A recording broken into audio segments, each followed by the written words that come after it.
Abateze amatwi mwese ndabaramukije. Kaze mu kiganiro ivyo nabageze vyose.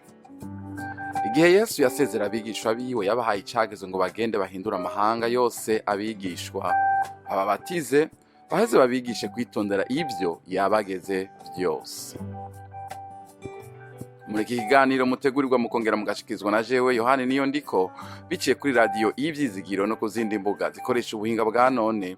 Turigira hamwe kimwe kimwe mu byo Yesu agomba ko tumenya, hanyuma ngo tubigendere bitume dukomeza urugendo rwacu rwo gusa nawe buri munsi. Kaze mu kiganiro cy'uyu munsi. Imana nihabwa icubahiro. Turashaka gukomeza inyigisho zacu. Muri kiganiro cy'uyu munsi c'ivyo nabageze vyose, nashatse gutangura inyigisho ivuga ku kuntu dukwiye kubaho mu bugororotsi. Yesu Kristo yigishije inyigisho ikomeye cyane. Turavye muri Matayo igice ca 5 tubona inyigisho yigishije abantu. Bibiliya iravuga ngo abonye ishengero, ngo aduga ku musozi, ngo aricara hanyuma ngo atangura kwigisha. Aha tubona avuga ngo hahigwa. Ndashaka ko tumara igihe turiko turaraba aya majambo Yesu yigishije avuga ngo hahiriwe aba n'aba n'aba, hahiriwe.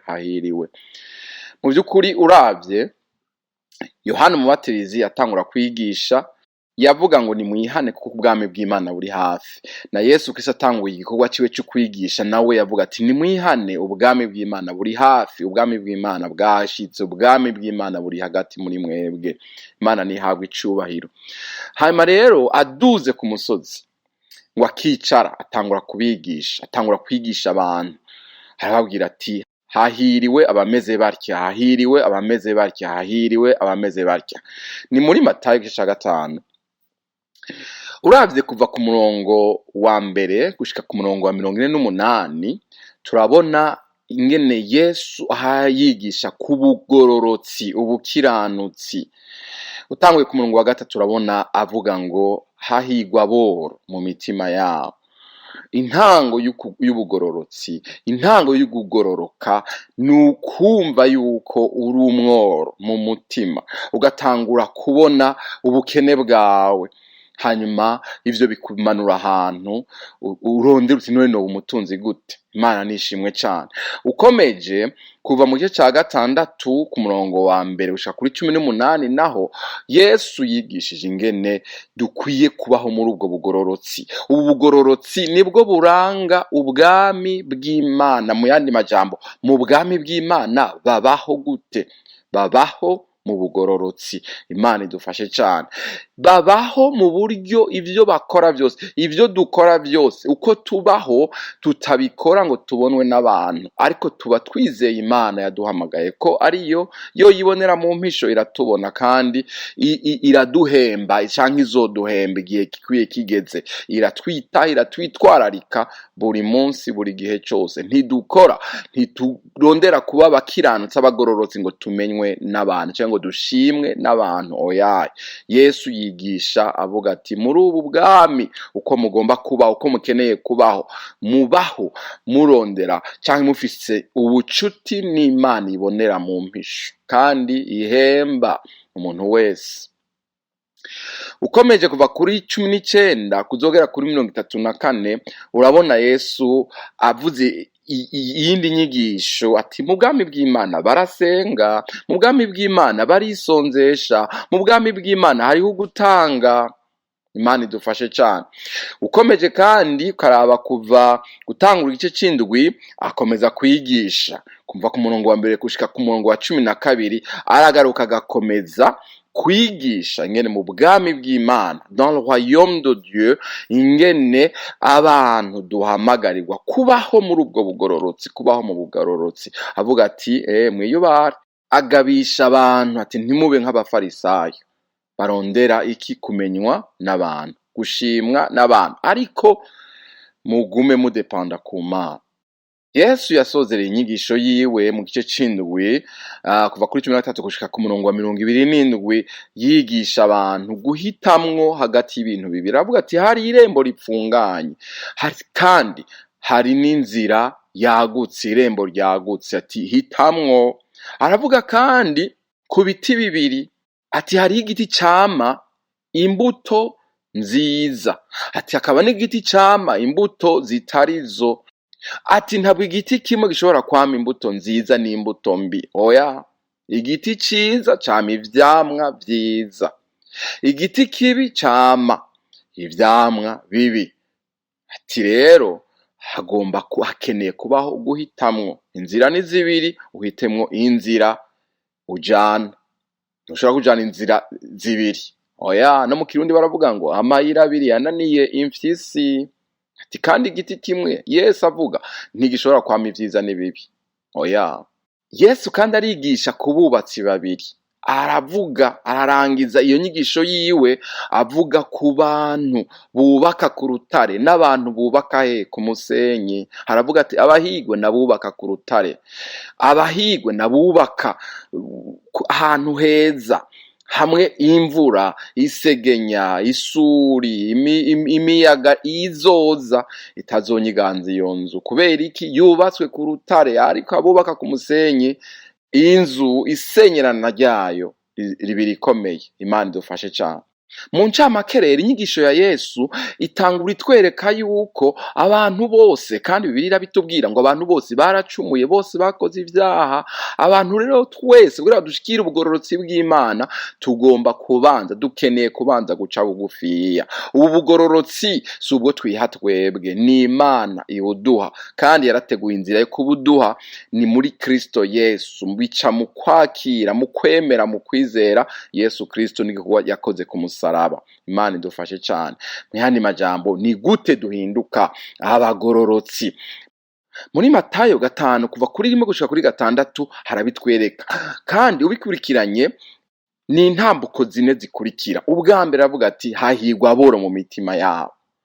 Aboro umaze kubona uti ndakenye, ucugira uti none nova muri ubukene gute? Agaca akomeza ati hahigwa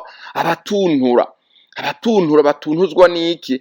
Nuko kuntu bamaze kubona ubukene bwabo akumva ati yewe jewe none nubuvamo gute? Hanyuma ati kandi hahigwa abaca bugufiya. Igikurikira uko gutuntura, uca bugufiya kugira uti kugira ndonke ingene mva ahantu ndi ngomba guca bugufiya. Hanyuma umaze guca bugufiya ati hahigwa abafise inzara n'inyota. Ukagira inzara ukifuza, Mana ntabara, Mana ndashonje, mfite inyota. Hahigwa abafise inzara n'inyota vyo kugira iki? Vyo kugororoka.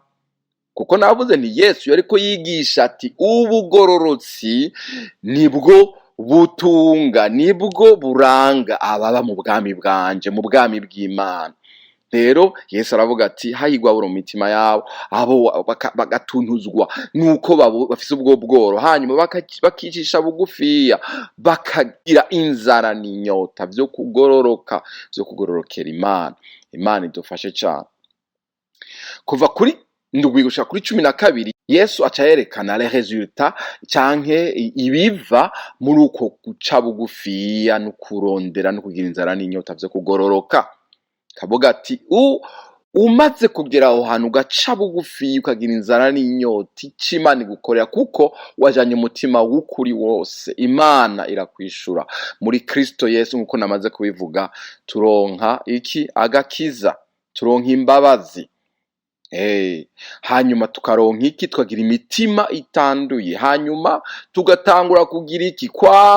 Kwera imbuto, kwama ivyamwa. Tugatangura kuba aba peacemakers, abantu banywanisha abandi. Hanyuma mbere akerekana ati no mu magorwa niyo bashitse mwihamwe, abantu bamaze kwakira Yesu Kristo baciye hahandi bagakizwa.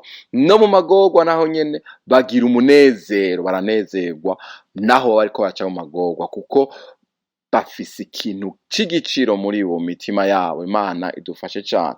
Rero ukomeje kugeza aho uzorangiza iyo nyigisho ya Yesu Kristo, ubona Yesu avuga ati mu bwami bw'Imana nta kwica, nta gusambana, nta kwahukana, nta kuvuga ibinyoma. Izi ni inyigisho yatanze bwiye uraraba muri ivyo bice igice 5 n'icya 6 n'icindwi. Agomba ko abantu b'Imana baba mu bwami bw'Imana, baba imvuga kuri. Imana idufashe cyane. Kandi akavuga ati abansi banyu mubakunde, ugukubise ikofe mu musaya umwe muhe n'uwundi musaya. Hati ukubwiye ati nyikorere umuzigo utware urenze ujya musozi, ati uca umwongera n'uwundi musozi, uti ndakurenza n'umusozi ugira kabiri imbere. Yesu ati kunda abansi banyu. Mu bwami bw'Imana dusaba ko dukunda abansi bacu. Hanyuma nkuko namaze kubivuga, mu bwami bw'Imana duhamagarirwa turasenga Imana, turisonzesha, turicisha bugufi.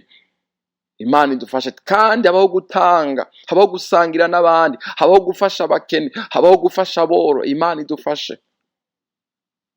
Ubutunzi bwacu duhamagarirwa kubukoresha nk'abantu b'Imana nyene, kandi tukirinda guca imanza. Hanyuma Yesu akavuga ati muhitemo inzira mugomba kujana. Hari irembo ripfunganye n'irembo ryagutse. Muce mu irembo ripfunganye, kuko abaca mu irembo ripfunganye nibo bazoshika, ariko baca mu nzira yagutse, mu irembo ryagutse kakweri ntibazoshika. Imana idufashe cyane. Guhitamo neza ni ikintu gikomeye cyane Yesu yashize ko yahagaze ko cyane.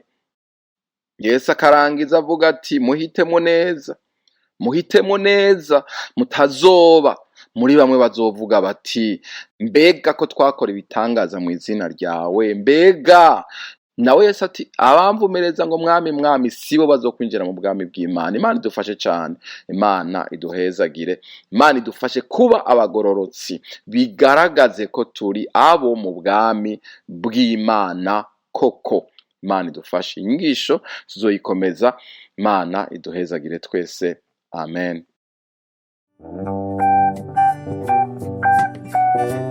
Ndabashimiye mwebwe mwese mwateze amatwi ikiganiro ivyo nabageze byose. Twizeye ko mwafashijwe n'inyigisho y'ubu munsi. Tubifurije umugisha w'Imana mu banyu no mu byanyu. Naho ubutaha.